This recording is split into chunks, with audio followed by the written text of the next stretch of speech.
Hello നമസ്കാരം, ഏവർക്കും പുതിയ വീഡിയോയിലേക്ക്. ലെവൽ ക്രോസ് എന്ന ചിത്രത്തിൻ്റെ 3-ാം ദിവസത്തെ കേരള കളക്ഷൻ അപ്ഡേഷനാണ് ഇന്നൊരു വീഡിയോ ഭാഗത്ത്. വീഡിയോയിലേക്ക് മുൻപ് ഈ വീഡിയോ ലൈക്ക് ചെയ്യുക, ചാനൽ സബ്സ്ക്രൈബ് ചെയ്യുക. ഈ വരുന്ന ജൂലൈ ഓഗസ്റ്റ് മാസം ധാരാളം ചിത്രങ്ങൾ OTT റിലീസ് ചെയ്യാൻ പോവുകയാണ്. ചാനൽ പരിശോധിച്ചാൽ നിങ്ങൾക്ക് കാണാൻ വേണ്ടി സാധിക്കുന്നതായിരിക്കും. ആസിഫ് അലി, ഷർഫുദ്ദീൻ, അമല പോൾ എന്നൊക്കെ പ്രധാന കഥാപാത്രങ്ങളായി ജൂലൈ 26-ാം തീയതി റിലീസ് ചെയ്ത ചിത്രമായിരുന്നു ലെവൽ ക്രോസ്. ചിത്രത്തിന് മികച്ച പ്രതികരണം തന്നെയാണ് ഇപ്പോഴും പുറത്തുവന്നുകൊണ്ടിരിക്കുന്നത്.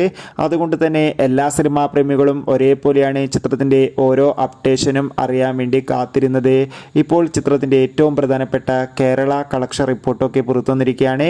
ചിത്രത്തിന് 3-ാം ദിവസമായ ഇന്ന് ഞായറാഴ്ച അത്യാവശ്യം ബുക്കിംഗ് ഒക്കെ ഉണ്ടായിരുന്നു.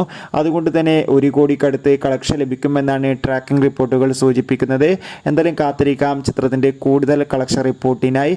ലെവൽ ക്രോസ് എന്ന ചിത്രം കണ്ടവരുടെ അഭിപ്രായം കമൻറ്റ് ചെയ്യുക.